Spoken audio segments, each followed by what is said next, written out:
What is up, you guys? It's your favorite tarot reader, and I am back. Except for I'm not back with another read. I'm back with a smoke session, I guess. Yeah, a smoke session. I came on here just to kind of talk to y'all because I was having a little bit of a day, and I just figured, um, let your friends help you. Like, let your friends help you. And you guys are definitely my friends, and a way that y'all help me is kind of like y'all just listen to me. And a bitch is in the need of some fucking help. Like, I don't know. Today was just a weird ass day.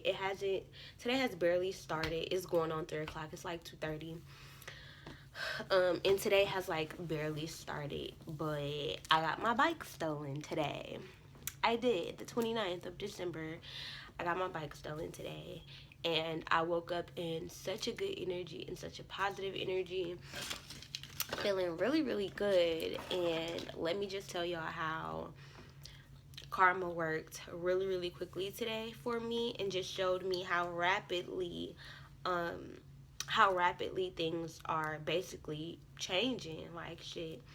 Um, so basically today, I ended up buying some weed. Now, without telling you all my business, I don't need to buy no weed, okay?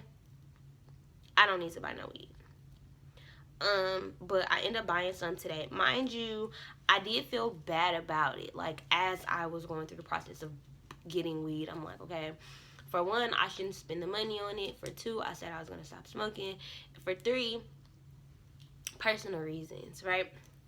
So all of these had pops up in my head, but then it was like I kept seeing 33 every time I was thinking about purchasing or getting some smoke. I'm like, God, why do you keep showing me 33 if you don't want me to smoke? Like, obviously you're showing me that this is a sign. Like, you're showing me something. Like, you're showing me something. So I kept seeing 33, and I took that as shit. I guess I'm supposed to be buying this. Like, I took it as, okay, I want to financially set myself free. I don't want to be telling myself that I don't have money to purchase something that would bring me joy or happiness or would make me feel good. I don't want to deprive myself. I don't want to tell myself and put it out in the universe that I don't have money to pay for this, when I know that God is going to, make all my needs be met, or allow for all of my needs to be met. So at this point, I'm still kind of like talking myself into it. Like, okay, I'm finna get it. Boom. I make the decision. I'm like, fuck it, I'm finna go ahead and get it. But again, I had reservations. Like, I was thinking about all the reasons why I probably shouldn't be buying it. But I really, really was kind of like, I'm having a day. I woke up feeling some type of way. I really, really, really, I'm not gonna lie, I really think I'm pregnant. I really think I'm pregnant. I want to finish smoking. I want to get all this stuff out of my system. Like, I'm saying all of this stuff.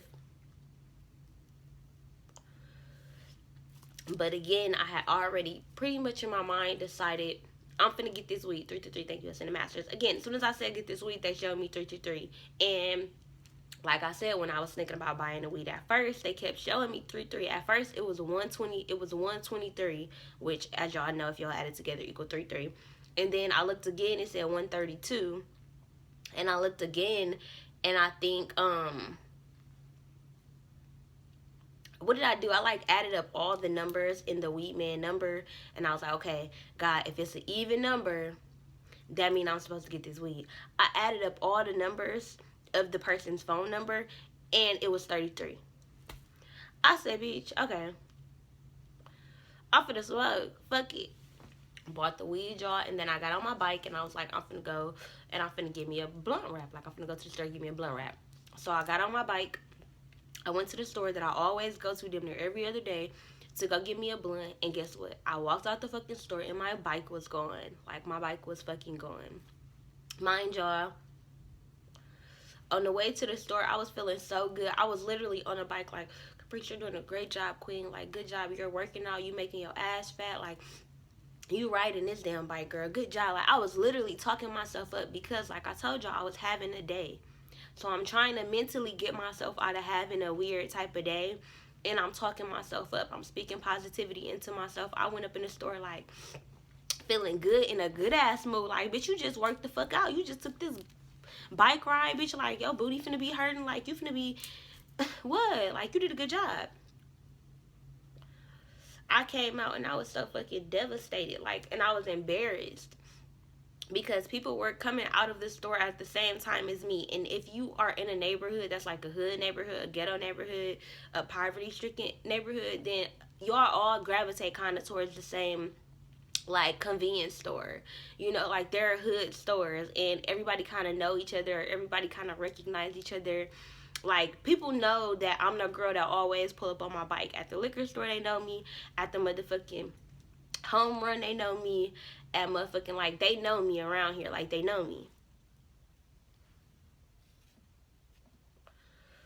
They know me as, like, the girl on the pink bike. So, everybody was looking at me in disbelief. Like, damn, bitch, like, somebody took your bike. Like, your bike gone. Like, we all just, like, what the fuck? So I just started walking back home and I'm crying and I'm talking to God and I'm like, God, what the fuck? Like, why did you... Like, I'm like, damn, that shit is karma. And karma worked fast because I knew I shouldn't have bought that weed. I knew I shouldn't have bought this weed, but I did it fucking anyway. I did this shit anyway. And God came right back like this. So I get home and I'm freaking out and I'm crying. Like, when I tell y'all I'm fucking bawling crying, I'm fucking bawling crying because this is my bike. Like, y'all have seen me on the vlog ride my bike. Like, I love my bike. Like, especially now that I don't have a car, my bike has been everything to me. Like, I ride my bike everywhere, to the nail shop, to Family Dollar, to Walgreens, shit, anywhere that's close in my vicinity. I have even rode my bike to my mom's house. To my mom's house. From my house, on my bike. Like, my bike was my, like, that was my shit. So I was fucking balling. I got in the house throwing shit like, why the fuck this had to happen? Like, blah, blah, blah. And then I called my mom, and she really kind of calmed me down and was like, you don't know what that person needed. So, background, first of all, I live in the hood. I live in the hood. And when you live in the hood, a lot of times people don't have cars. A lot of people in the hood don't have cars. They go to schools that are neighborhood schools. They work in an area where they have a bus line where they can get to work easily. Most people in the hood shop at like a Save-A-Lot or like a Piggly Wiggly or Aldi's or something like that, where it's kind of like it's in your neighborhood to where like you can walk to it. Most ghettos, most hood places have a grocery store that you can like walk to, which is in walking distance of a big area, because they know that people don't have access to vehicles. They know that people need to have access to the things around them. So I was telling myself in my head, I'm like, they gonna get their karma. Like, the bike probably gonna break down. And then I had to stop myself, because for them, stealing the bike probably wasn't something that was something to be questioned. And mind you, I don't know who stole the bike. It could have just been some young person. It could have been somebody being funny. Like, it could have been somebody being malicious. It could have been anybody. But I'm choosing to see it like they needed that shit more than me. You know, like, you think about people being in this neighborhood, parents, moms could fucking use a bike and go to the fucking Save-A-Lot, and instead of having to walk home with all them groceries, put it on the motherfucking handlebars and do that shit. I've done it. I went to the Save-A-Lot and had to fucking take groceries because we don't fucking have a car. Luckily, I have people in my life who support me and who can help me, but some people don't. Some people don't. And it's a crazy ass time right now. Like, you gotta think about, people are getting evicted. People are literally homeless now. People don't have means of food, means of shit. Like, this probably people a badass Christmas for a lot of people. A lot of people probably couldn't afford a lot of shit. Like, I want to make sure that, like, I'm looking at the world around me and I'm aware of other people's situations other than just mine. Because when I first recognized that my bike was stolen, I was so pissed off at whoever it was that did it. I'm like, you don't fucking know what I needed my bike for. You don't, like, But I can switch it around and say the same shit for them, because they could be feeling guilty as a bitch about it. Or they could really be like, shit, I needed this motherfucker and you didn't value it enough to keep it to where I couldn't get it. So that's on you. That's your fault. Some people that's survival. Some people that's what they know. Mama has to explain, like, girl, we live in the hood. It's so much shit that can happen to us. But God keeps us safe and protected, and we're okay. Like, we're okay. I had to really, like, grasp that idea, because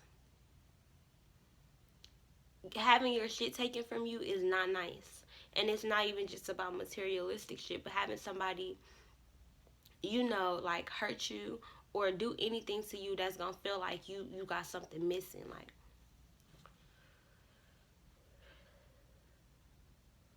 we don't realize why people do the stuff they do. Like, a lot of hurt people because that's what we know. That's human nature to do. We learned behavior. So when people hurt us, we are taught then to hurt other people. And I don't want it to just be about somebody stealing something, but it's like, shit, somebody could steal your heart. Somebody could, and I say steal just because, like, shit, unknowingly, you could just be going into it like, damn, I really fuck with this person, but they could have ill intentions. So yes, you fell in love with them, but you could have fallen in love with a lie. You know, you could have fallen in love with potential that you thought somebody had that they didn't end up having. Like, all kind of shit. Like, I feel like every day we put ourselves in positions to be hurt. Every single day. And I'm recognizing that it's a part of the cycle. Everything that you put out into the world comes back to you. Everything. Everything. And today really showed me that I have a power to change my mindset. Because I was really, really fucked up about my bike being stolen. I was really fucked up about it. And immediately, it was kind of like, it's just a bike. I'm not even going to say immediately, but in my heart, I felt like, damn, like, I'm not even as sad as I am, because I was sad. I was crying and bawling and motherfucking throwing shit. I threw the blunt. I'm like, fuck this blunt. You got my bike, took it. Like, but then it was like, in my heart, I knew that, like, I wasn't that sad. Like, I was crying, but then I would stop in the middle of crying and be like, it's all right. And then I'll go right back to crying. But then I'll be like, but it's all right. Like, it was like I knew internally how blessed I was. I don't know if this is some gas or what, but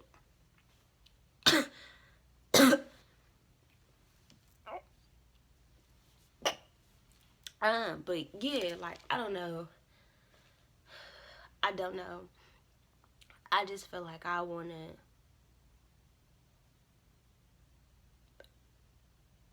just appreciate me more, because I did a really good job today. Like, I woke up in just not the best energy. I feel like for the last couple days I've been kind of going through stuff, and like, it don't feel like it, because I've really been talking myself up. I've kind of really been kind to myself while I've been going through stuff. But the last couple days, it's just seeming like stuff has just not been working out. Like, and I'm a planner. I'm a person who plans everything. I even plan how I'm gonna smoke my weed. Like, I'm not gonna show y'all, but I have literally my weed, like, sectioned out, like, this is a blunt, this is a blunt, this is a blunt. And you don't have to do that, but I am a person who plans for everything. I plan my day out, so it's, okay, I'm gonna go live at this time, I'm gonna come out breakfast at this time, I'm gonna do a video, and then I want to do this, and then I want to do this. Like, it's gonna take me like this time to clean up the kitchen, and then I'm gonna do this, and then, like, I plan out everything. And I think God has truly been showing me that your plans don't mean shit. They don't. It doesn't mean you shouldn't plan. It doesn't mean you shouldn't plan. But I don't know why I feel like I can't smoke this. Like, bitch, I don't know what's happening. But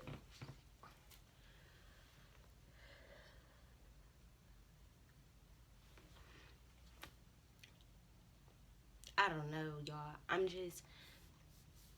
I'm really, really mentally ready to start working on myself. Like, and not that I haven't already, but I feel like I'm in the next stage. Like, I'm tired of just talking about it.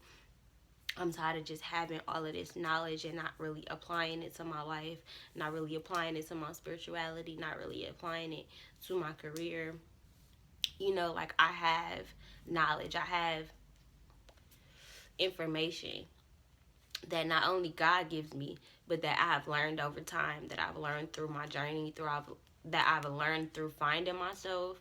You know, like, I have a lot of just knowledge, but I feel like for so long I haven't applied it to my life. Like, I could give good advice, you know, but I don't necessarily always take my advice or something like that. Like, I could be a good person for other people, but sometimes I'm not the best person to myself.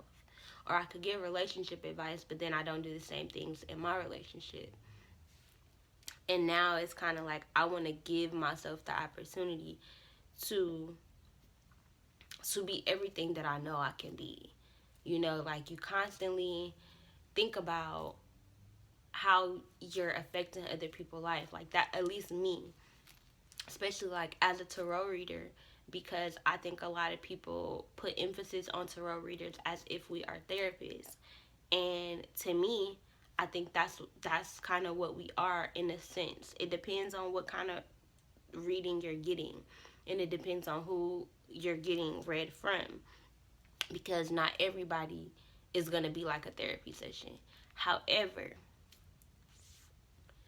when you find a reader who is invested in your spiritual journey like you are, you recognize the connection between y'all. You recognize the similarities. You recognize that y'all are a soul tribe.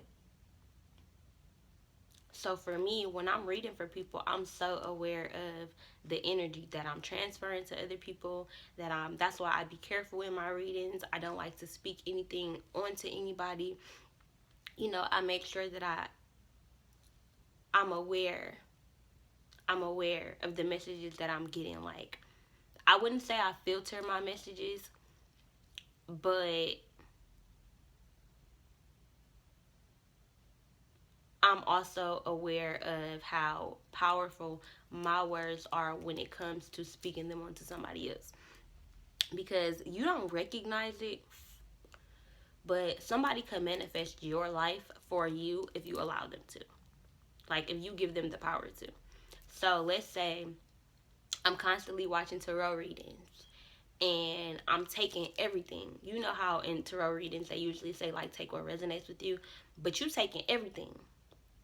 So now, by you believing in what this person is saying, you are now manifesting that into your space. Manifesting that into your space, literally. Or if you are in a relationship and the person that you're with is constantly having influence over your life to the point where you have none. Like, you're allowing somebody to manifest your life for you.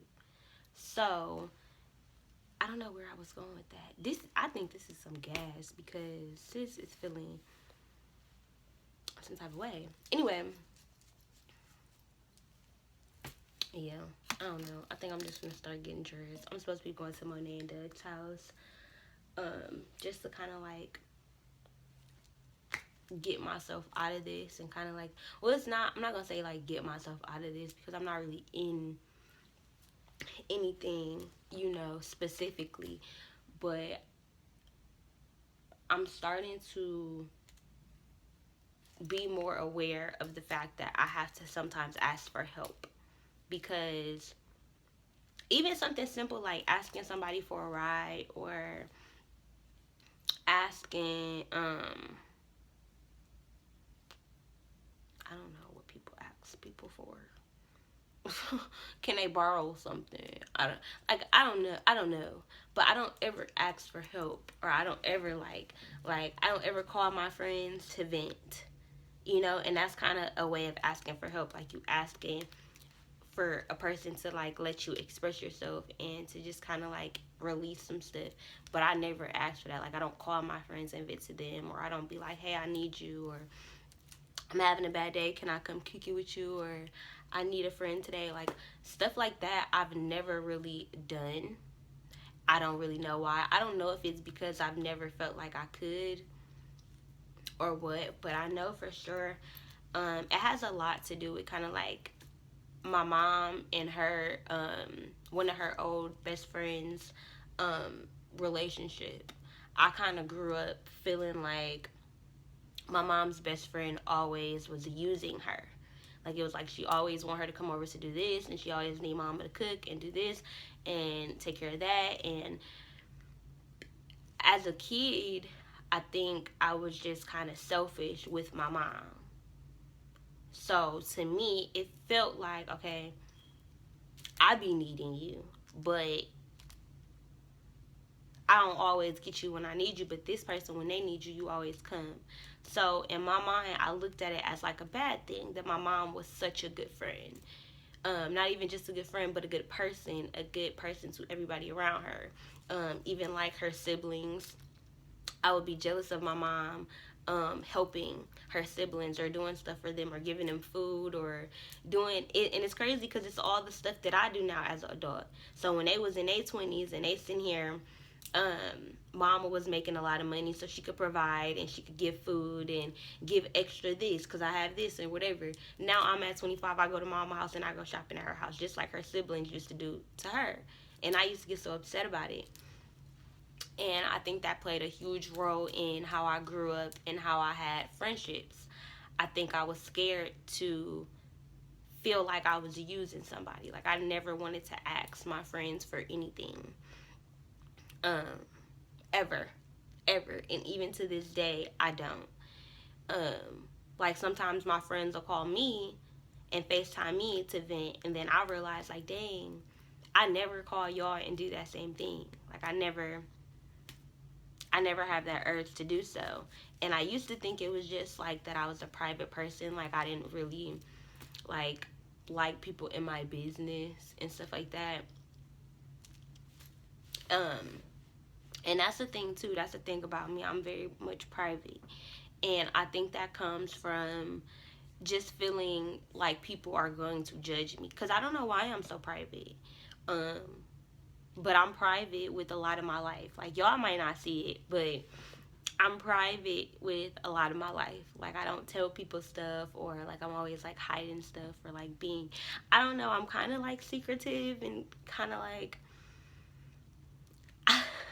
I would just say I'm very private. I'm very private.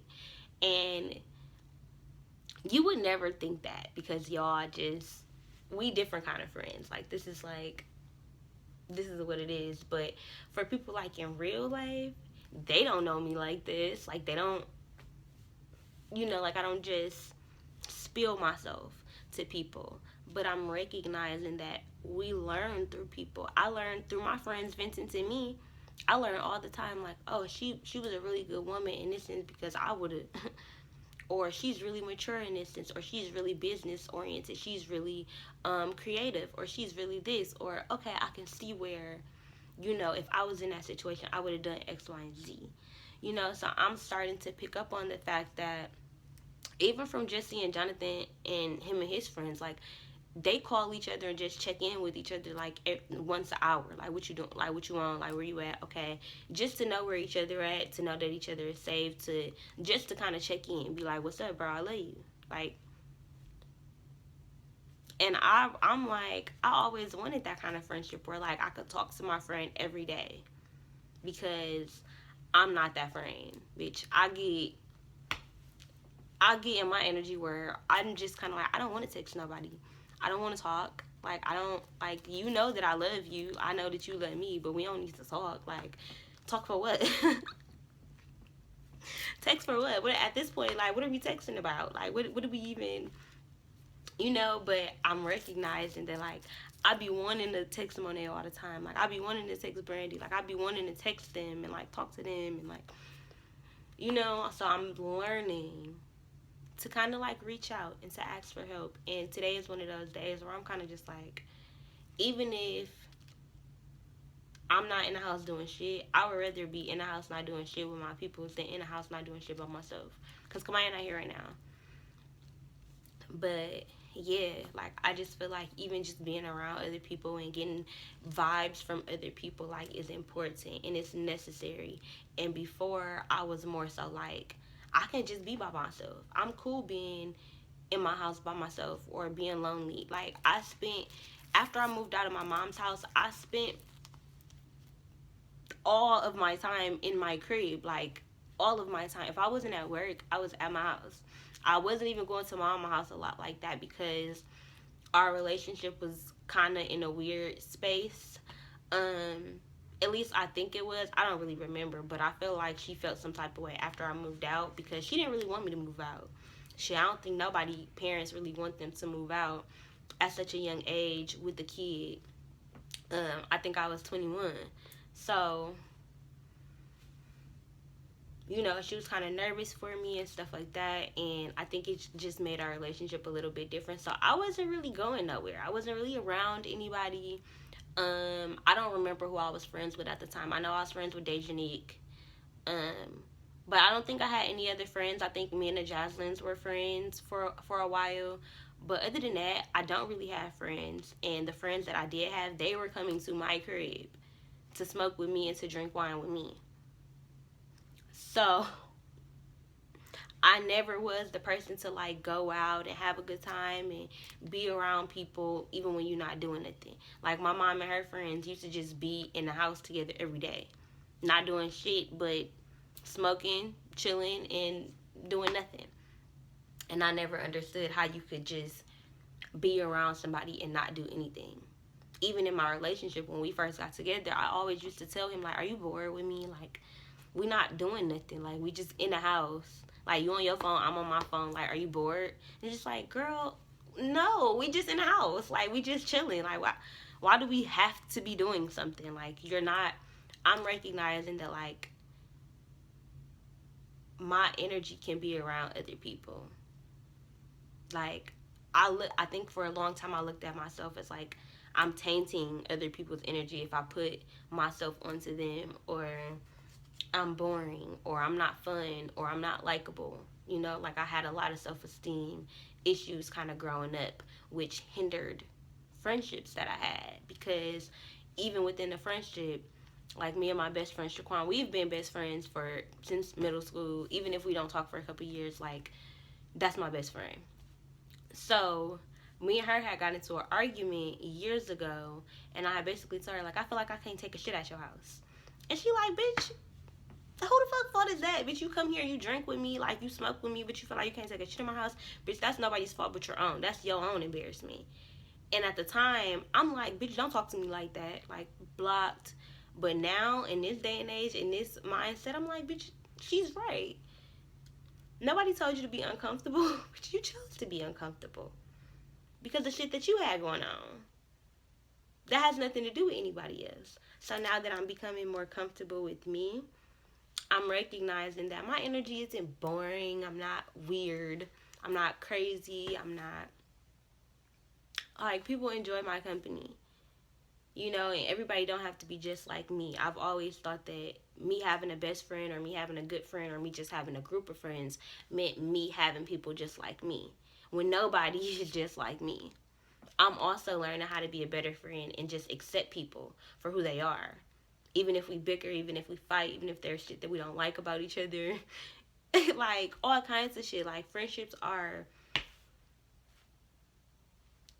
relationships, not even just friendships, but relationships in general are very colorful.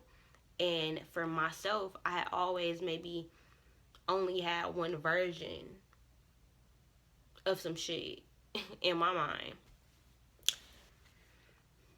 And I just ran with it. And now I'm recognizing that, bitch, you can unlearn shit about yourself. You can. Because before this year, I didn't give a fuck about a friend. 2020 made me give a fuck about my friends. Like, not saying like I was a bad friend, but I feel like I was damn near a fake friend, because all the friends that I cut off, I used to feel like, bitch, I gotta rally myself up to be with you. Like, we gotta get in a good energy so we can do something. And they probably looking at me like, bitch, we can just chill. We don't gotta be doing nothing. But in my mind, I felt like, bitch, I'm not comfortable with your energy just not doing nothing. The people I'm around now, I don't feel like I have to be doing something. I just be like, bitch, I'm coming over here. Like, I'm finna take my shoes off. I'm finna sit on your couch. And I'm finna be here. Like, what?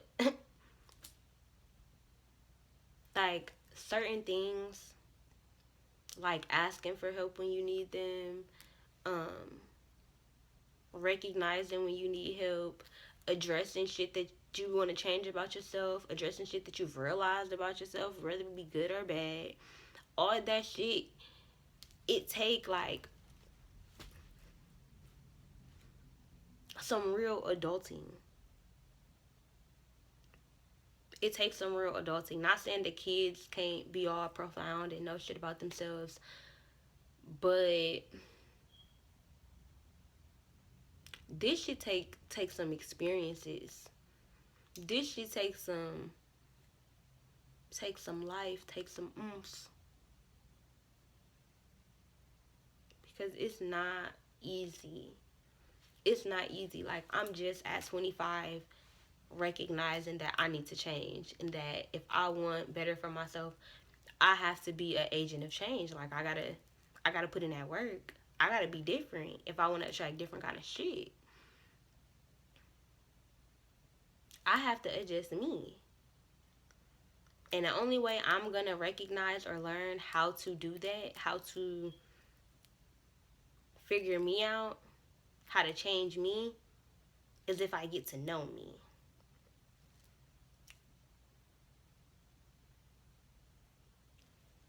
Period.